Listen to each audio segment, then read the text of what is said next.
Hello guys, welcome back to the channel. Now today's recipe is going to blow your mind. This chicken is going to absolutely blow your mind. It's so juicy, tender, and just falls off the bone. You're going to love it. I'm not going to waste much time. Let's get right into it. So first of all, I'm going to mix up the marinade. I'm using basil, oregano, coriander, some paprika or chili powder, and some curry, and then some salt.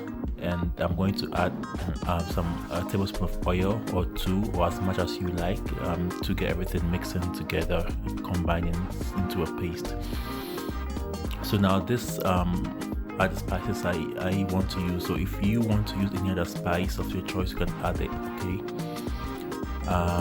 So I'm mixing everything up to get a smooth paste, and then I'm going to now apply them to my chicken. So I'm using these two full chicken. They are very small in size, so I can just get them in one bite. And then it's done. All right, so I'm just going to let to spread the marinade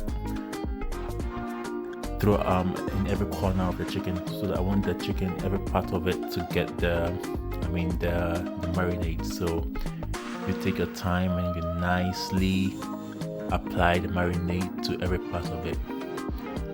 My working area was small, so I just decided to force them into this bowl, but I'm going to make sure that the marinade gets to every part of the chicken. So I will turn it to the other side and apply it also.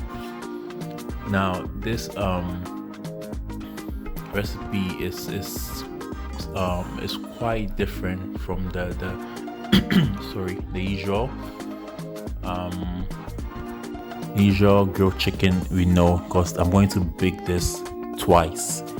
That's what makes this recipe unique.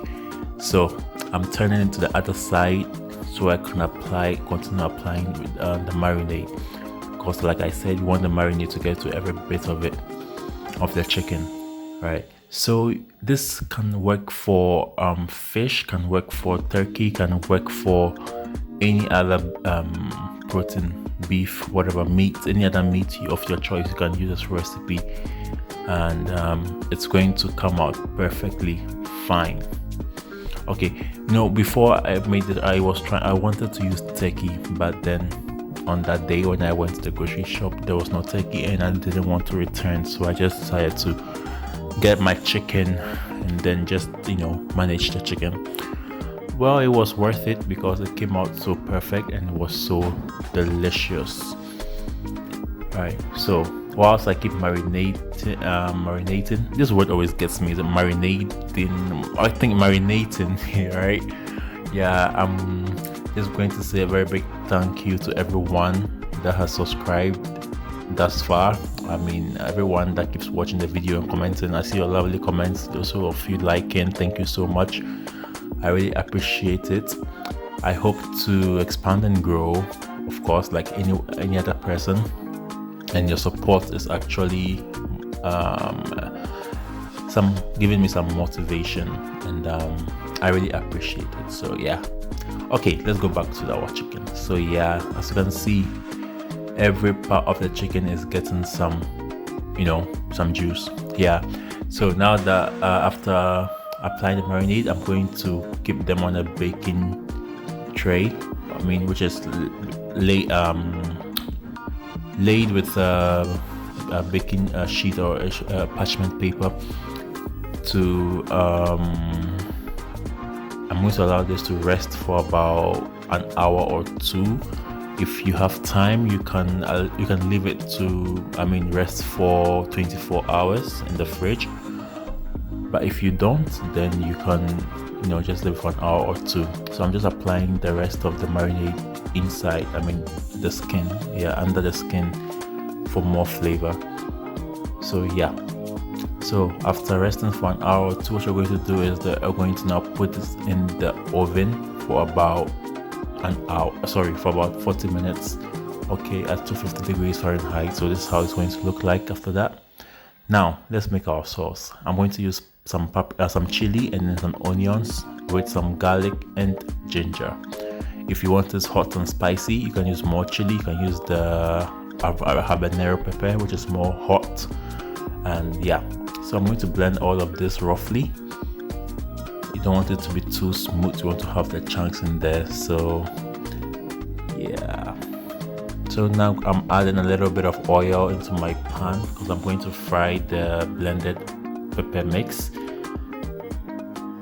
So carefully adding in my pepper mix. I'm going to fry this for a few minutes, maybe let's say 10 minutes. Okay, stirring continuously.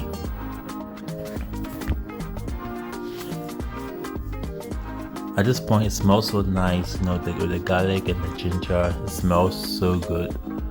So once my mixture has cooked for about 10 minutes, I'm adding some salt for some more flavor and taste.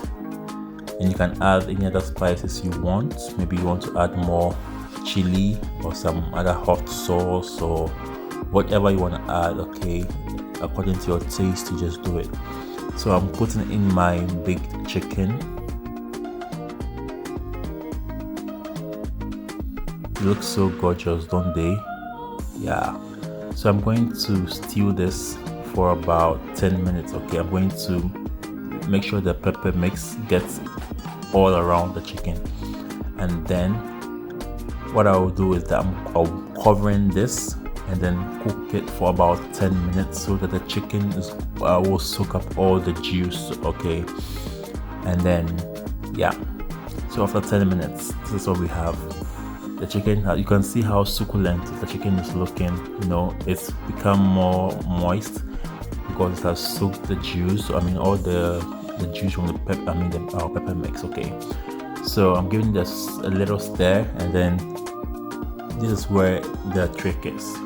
We are going to return this back into the oven. Yes, you heard right. Well, some may say that it's time wasting, but if you love baking, I mean, come on, you can just try your hands on this. So I'm going to return this into the oven, and after 30 minutes, this is what we have here, 300 degrees Fahrenheit. Yeah, the pot looks messy, but I mean, you're going to enjoy your chicken. Thank you guys for watching. Like and comment and subscribe.